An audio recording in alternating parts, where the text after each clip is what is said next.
I thought I'd just read this chapbook. It's really the only poetry I've written this year, this calendar year, called Snow Day. I know it's the weather for it.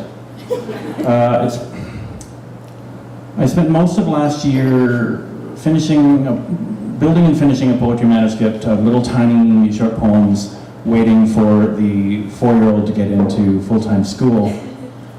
My attention span was small, so I wrote small poems. So once she was in school and the little one was still napping, I was going to go back into short stories. I've been working on short stories.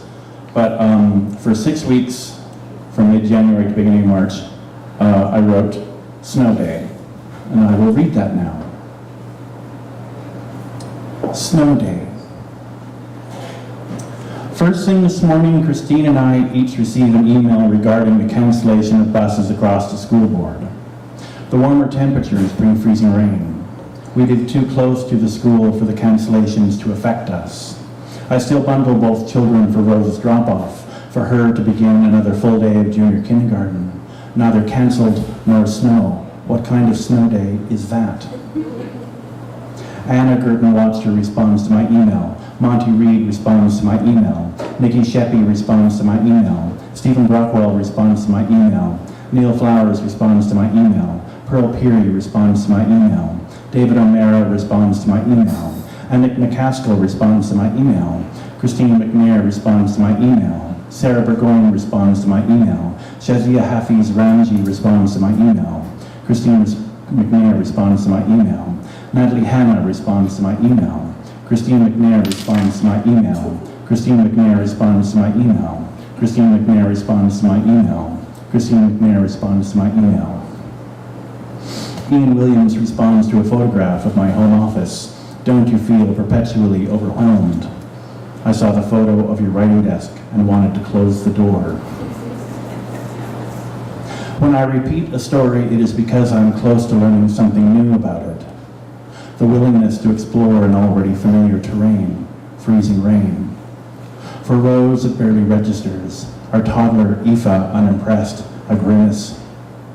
My father's boyhood story of his hyperactive dog who lost a leg to machinery.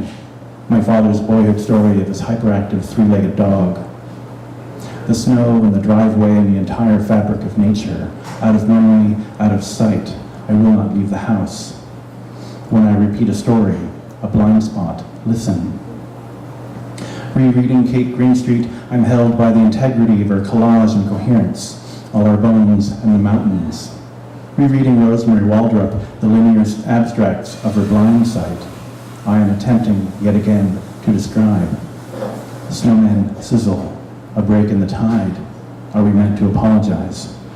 For the weather, I mean, the snow, a Canadian stereotype. I'm sorry. -22 prior to wind chill, how low. As Nelson Ball wrote, bird tracks on hard snow. At this level of cold, the only evidence. The backyard trestled by paw tracks, akin to Billy wandering the neighborhood of Bill Keene's The Family Circus. Birds flurry, a rabbit, the occasional skunk. Last summer, another parent in the playground offered, there is more than one rabbit. American poet Claire Schwartz tweets a screenshot of one of her poems featured in the latest issue of Bennington Review. What is a nation which does not save poetry? What is a poem? The gathering of lines, a layering of dust, sparkles, a body can be. A year earlier, I wove Emily Dickinson's hair into a poem. In the archives and special collections at Amherst College, a lock of her chestnut brown set under glass, her only known photograph. Mount Holyoke College, formerly Mount Holyoke Female Seminary. In South Hadley, Massachusetts, where Emily Dickinson shared classroom space with the Robertson sisters, who were far from their family home in Sherbrooke, Quebec. Margaret Murray, who would later become a successful novelist, and Mary, called home by their father for the sake of marriage. Mary, who married, resettled in Glengarry County and produced 4 healthy children. One of her sons, the Reverend Charles Gordon, published novels under the pseudonym Ralph Connor, and became one of the most successful Canadian writers of the period, a novelist from Glengarry, who would also become father and grandfather to novelists that I could write that I could also write, as I am writing. Sacred Emily, from Gertrude Stein's 1913 notebook, foolish is, the first impulse with fresh snow to make a mark upon it. In an email, Samuel Ace responds, Emily haunts the whole valley and that side of the river, from Amherst to South Hadley. There's a specific New England interiority brought on by the snow and the quiet of the words that I feel strongly when I'm there. One has to scratch one's way into being. I sit at my desk. I sit in the living room surrounded by toys.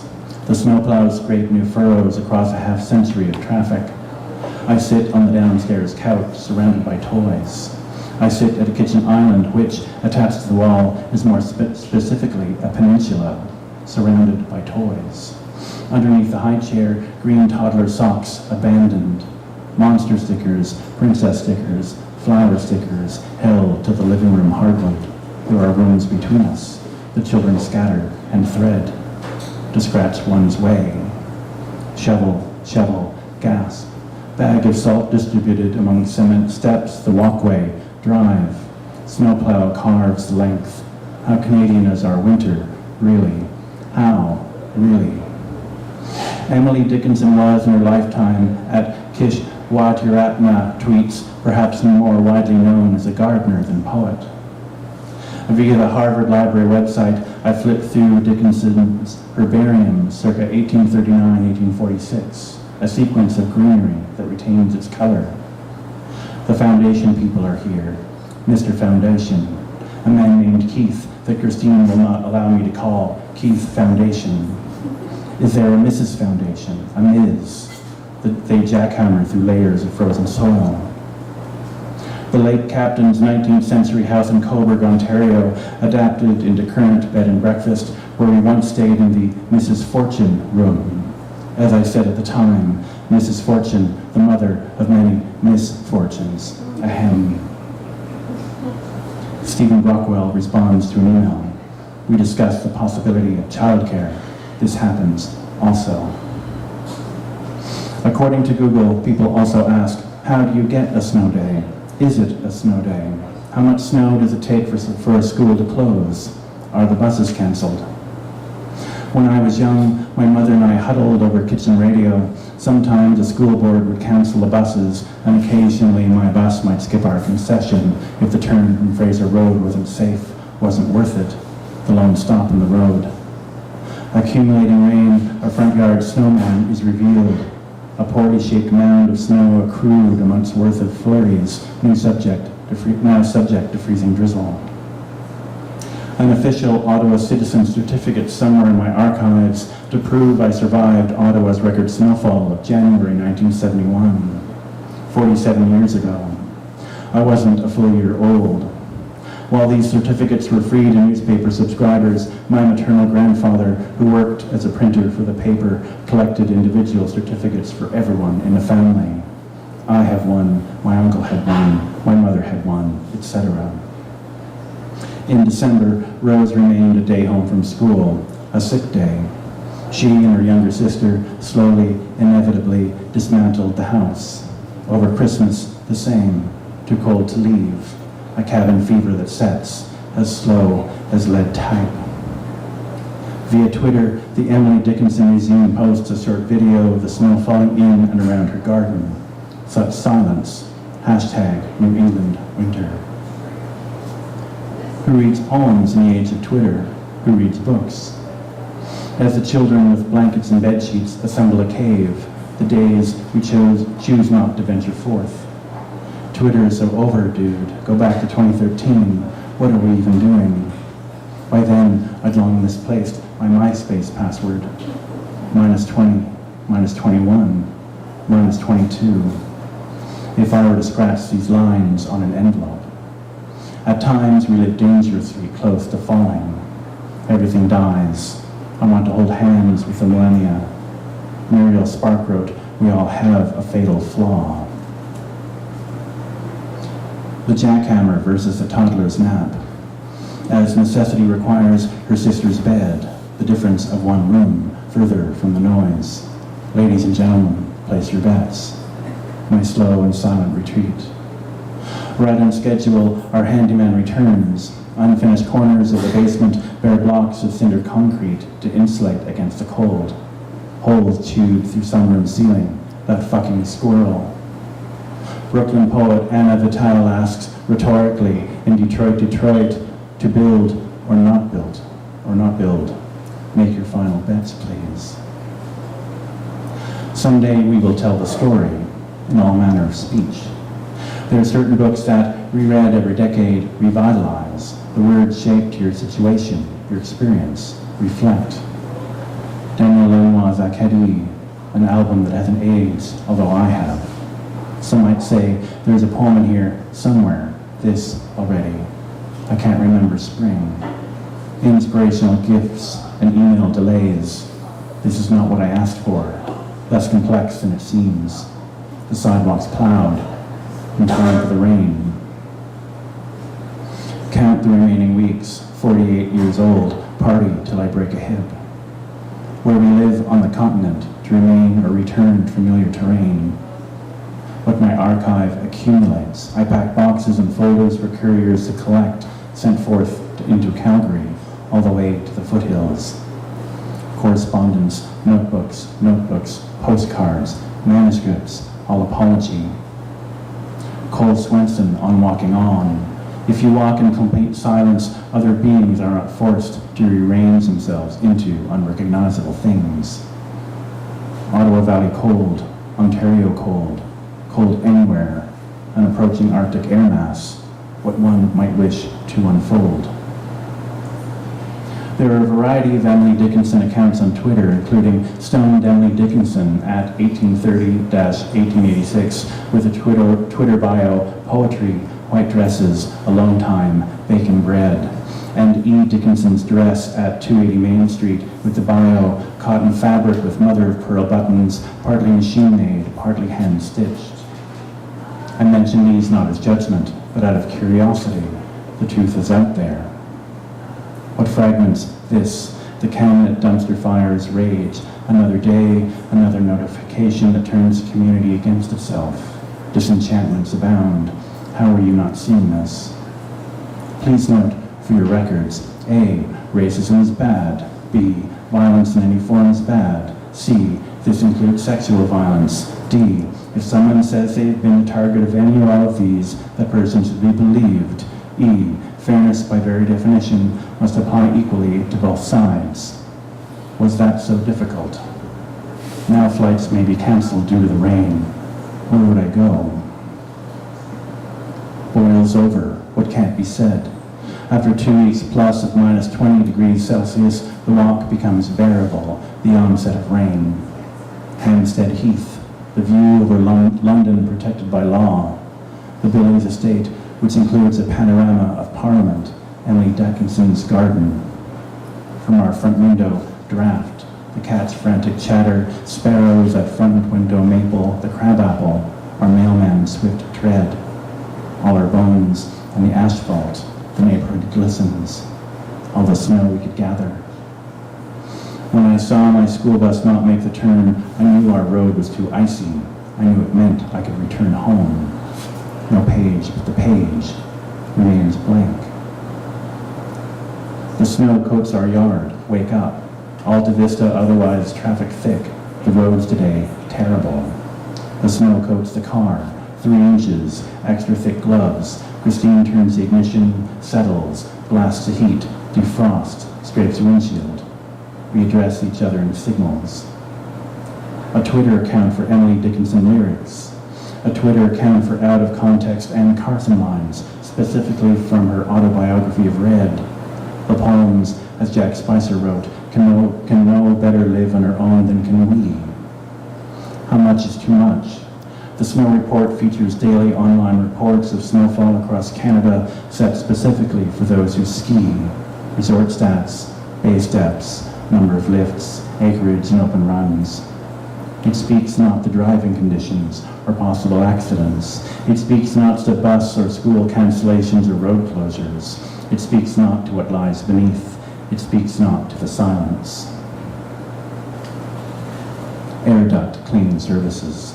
10 years of unsolicited phone calls, the no-contact list, please. Bring your secrets to light. May they burn. On this day in 1773, in 1304, in 1955, words feel lost under flurries, lightweight, whiplash wind and snowy curls.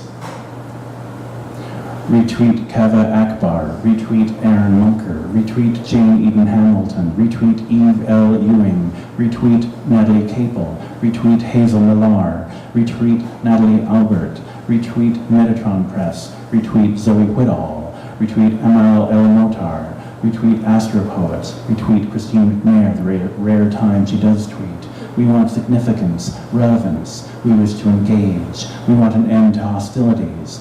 We want an end to the dark ends of silence, to remember why we love poems, why we love writing, to return to that joy of creation, community, connection. I want to feel the love. I want to love the poems. I want to love the thin and breathe and rage. I want to giving, I'm not taking. Return to small. Attempt once more to discover why we came here, what we came here to do. Revisit the idea, revitalize, sketch out, absorb why we write in the first place. Polyvocality is not cacophony. It is not a threat, a thread. Why can't we listen? To no longer feel exhausted. Sometimes doing nothing and doing something exist concurrently in a single gesture. As Reverend Charles Gordon wrote of his mother's youth in his postscript to Adventure, the autobiography of Ralph Connor, a few months later, a deputation from the board of directors came to Sherbrooke to invite Mary Robinson to become the principal of Mount Holyoke. She was then about 22 years old. She was eager to go, but not quite sure of herself. Her father, who had noticed the frequent visits of a young Highland missionary working among the Scottish immigrants settled at Lingwick in the Lake Megantic district, advised against her going. Locke rose to school, flurried. The crossing guard raises her sign and sets forth. My maternal great-grandfather, who once retired, did the same back in Kentville, rain, snow, or shine. Those that still recall Papa Swain at the ready, protector of school children, in whose footprints we step, an infinite line. By the front step, unfamiliar animal tracks. When we talk of the weather, there on the tip of my tongue, the kid from A Christmas Story, tongue-lashed, a kettle of boiling water, help me, scrape, pathway, walk, salt, out into the snow. Children staccato when we talk of the weather. Sidewalk, steps, such solitude. I seek what is not yet visible, the ends of the drive. I am unable to write in complete silence. For 6 months, a single CD on repeat. Does it matter which one? Press play, press play, press play. Ignore the video floating around social media, deals with the devil, a brief musical history. This too shall pass. The city plants saplings, I've seen municipal snowplows decapitate. The city giveth and taketh away. The right hand has no idea what the left hand is doing. The air outside. Of Canadians, they say, the snow, a language we use in winter where the nights are long. I was back on the farm. My morning school bus, orange at the end of the road. I was back in the schoolyard, toddler in tow. The rain had long stopped, and what snow remained was perfect for molding. The snow forts were melting, not forts, Rose claimed, but clubs. If this is but an afterthought, I would rather remain indoors. This has not changed. Today in history, when I repeat a story, clickbait. The winter days my mother had to force us out. I don't want to see you until blank. A pain upon cheeks as we tore through the snow. Such cold. Wood smoke from the furnace up the chimney rolling out and down to the ground to swirl tumbleweed slow across yard and disperse. Quote, if you saw a bullet hit a bird and he told you he wasn't shot, you might weep at his courtesy. Emily Dickinson. Mary Robertson Gordon, sister to a novelist, a member of Parliament and 2 lawyers. Further, in his autobiography, Reverend Charles Gordon wrote, "She was a saint, but a gay and gallant saint. She had no fear of the forest. On her pony, a baby perched before her on the pommel of her saddle, and another on the way. She would gallop along the trails winding through the forest, skirting bog holes, jumping logs. Once she made her pony leap over a slumbering cow, with the bark of a fox or the long howl of a wolf sounding in her ears." Known for her poise, intelligence, fearlessness, remembered for her kindness. A neighbor 2 doors down warns of a backyard coyote sighting, Alta Vista and Palin. "They care nothing for our children," Christine reminds, "but don't let the cat out." The year the Fishers came and my mother's cat disappeared. Coyotes are good, I've been told, for keeping down the mice population. The snow and the wildness encroach upon our encroachments. How to coexist exactly, I don't know. Via Facebook, another parent offers there's more than one coyote. I don't remember who wrote, "It is better to hold your funeral before you die." That quote that sticks to my memory like butter, unattributed. Unattributed also when you should be asleep, but Twitter. January 2, 1999, when a snowstorm dropped 39 centimeters of snow in Toronto. A series of storms kept rolling in. Within 2 weeks, a state of emergency, as Mayor Mel Lastman called in the Army, "Dig, baby, dig." January 1998, when an ice storm caused major damage across eastern Ontario and southern Quebec, revealing the poor quality of Quebec's electrical grid. March 4th, 1971, when 47 centimeters of snow fell on Montreal, made worse by winds up to 110 kilometers an hour. The drifts kept rolling in. What else do you wish to know? Such fierce winds through Pyeongchang County, South Korea, enough to knock Olympic hopefuls from their path, pushed 20 feet into the air. Their snowboards became sails. The mid-season opener of CW's DC Legends of Tomorrow that shows the resident historian Dr. Nathaniel Nate Haywood reaching for his quick-at-hand copy of Ralph Connor's 1901 novel, The Man from Glengarry, in an attempt to discover hints to the location of his time-displaced teammates. Why would he seek them in fiction? We begin to doubt your credentials as a historian, Commander Steele. Christine responds to email. We discuss the possibilities of childcare. This too happens. Dead at 95, dead at 63, dead at 40, dead at 75, dead at 32, dead at 60, dead at 87, dead at 70. Scroll through the obituaries, seeking out names and particulars. Scroll through the connections. What am I seeking? The names of the dead and their angular pinpoints, birth, marriage, children, remnants. When a miracle is not a miracle, how close to your grammar? Despite the weather, Canada Post delivers a handwritten note from Brooklyn poet and filmmaker Stephanie Gray. At times, one forgets that such things existed, a note sketched by hand and offered through snail mail. The note's verso, Brooklyn, map note, pinpointing Flatbush, Midwood, Bushwick, Borough Park.